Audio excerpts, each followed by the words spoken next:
Welcome to our Drive Chat number 26, but the first of 2025. As you're aware, we use the opportunity to share with industry leaders, speak to them about new innovation and what's happening in their specific industries. Today, we're fortunate enough to have with us Chen, the CEO and co-founder of LifeSaver Mobile. I will leave Ted to tell you what exactly it is all about, but please do join us, Ted. Thank you, Eugene. Nice to be here and really appreciate having the opportunity to speak to you today. Thank you very much. This is so fascinating. We speak to a lot of people across the world, and I think our discussion with you the other day was somewhat more profound because of the effect that you have on people's lives. So, what inspired the development? Let's talk about that of Lifesaver Mobile, and what problem does it really address? Yeah, we actually started about 10 years ago, and really was inspired by as most, when you think about starting a company, something that's near and dear to your heart, right? So in our case, my co-founder and myself, we thought about our teen drivers, right? And our teen drivers, we knew that mobile distraction, which is the underlying problem we solve, was something that was there already. It was going to be really, really a big problem to come. And so we wanted to solve that for our teen drivers. So we started actually as a consumer solution, and then quickly realized that, at the end of the day, that's a little tougher to solve because of the fragmented nature of that audience. And so we obviously thought that the business market and the fleet market was the right way to go to create a business model that meant that we could attack something that was meaningful from a work perspective. So. Sure. I think when we speak about teens, and yes, it is a major problem, but where do most of the problems originate? At corporate fleet benefits, etc. And maybe they can even pass it down to their children. And I do believe as Absolutely. as parents and as coaches in life, we want to have our children have benefits. So thank you for that. And yes, Lifesaver Mhm. does have an application over there. Here's an interesting chat. You spoke a while ago, and maybe just slightly develop on it for us about the addiction of cell phone. And that, of course, leads me into the question of what are the hard stats that you may have access to regarding the number of crashes and fatalities that are brought about as a result of distracted while driving? Sure. So yeah, we actually recently, Eugene, we recently released an ebook, which is available on our website, and our website URL is www.lifesavermobile.com. So if anyone wants to go there and check out our ebook, it is all about the science behind mobile distraction, right? And it truly is a science. It's something that, unfortunately, if you go back to the origin of the smartphone. Those were created in 2005-ish, and they were created with the very specific purpose of getting people to become very, very, sort of attached to their devices. And everything's about it, not just the operating systems, but the apps themselves. They're really all there to design. And again, I don't want to talk about the ebook too much, but please check it out. But they have been designed so that people just kind of can't put those things down, and that is why this problem is so acute, right? And so when we talk about, again, some stats, right? Some stats around especially in the US, I can talk about some stats there. 57% of all crashes involve some sort of mobile distraction. One of our insurance providers, they say that over half of their auto claims came from rear-end collisions, which they attribute to mobile distraction. And then the last big stat that I'll talk about is 71% of insurance providers in the US cite distracted driving as the most significant threat to commercial auto insurance profitability. So, and like I said before, when smartphones invented 2005-ish, commercial auto actually was modestly profitable. It hasn't been profitable in over 10 years. I know we've discussed this very briefly in the past. South Africa is no better. A reliable statistic that we have, I won't go into the detail of it, but in excess of 60%.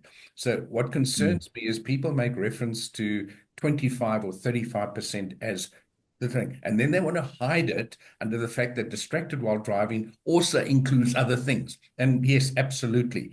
But the use of mobile devices is sitting at that level where you've indicated. So talk to us about what LifeSaver does in terms of making sure that we can eradicate this problem, not in its entirety, because Mhm. many instances, and many people say, yes, but I've got a telematics system or I've got a camera. That is my solution to prevent distracted while driving. How does your opinion on that? And then, of course, how does LifeSaver Mobile address the issue adequately? 100% agree with you. It does take a village of technologies to help with not only behavior change, but then in the instance of distracted driving, really an engineered solution to prevent this from happening because of that science behind the mobile distraction, right? So we think telematics is great for capturing risky behavior, but does it do anything to identify or stop phone use? No. On the camera side, forward facing has no you have no idea in a forward-facing camera whether a phone is being used. So obviously there's no effect there.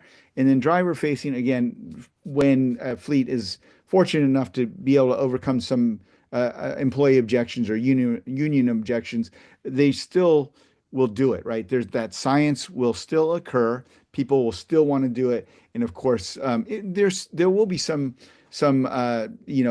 deterrent effect, but it won't go away entirely. And that's where sort of again the village effect of having a cell phone compliance solution like LifeSaver Mobile really helps fill that gap because again, it being the number one cause of crashes, at least here in the U.S., and sounds like it's a global phenomenon. You have then you take away that last piece and hopefully everything all snaps together. What's unique about our solution, real quick, is it's no hardware. So it's very easy to deploy over the air to all your mobile devices that are either owned by the company or in a vehicle that's owned by the company as well. And so it's a pretty cost-effective and easy solution to kind of just get it out there, and it works in conjunction with your telematics and your cameras to bring that next level of fleet safety to that business. Ted, to anybody who is going to be watching this in South Africa that wants the details of that, I'm happy to engage with them and show exactly how the system works. And yes, it is uh, easy, simple. The principle, keep it simple, stupid. Not that the device is stupid, all right? Just moving on to now, obviously saving is critical. What are some of the instances that maybe you've got clients, what savings have they seen by Yeah. the So I think the key metric that people are looking, well, again, besides insurance, and I'll talk about insurance in a second, but the key metric is at-fault collisions, right? So if you can reduce your at-fault collisions, you've done a good job for your company. We've seen, roughly speaking, there's a range, of course, depending on which customer, but anywhere from 25 to 50% reduction in at-fault collisions annually, right? So year over year.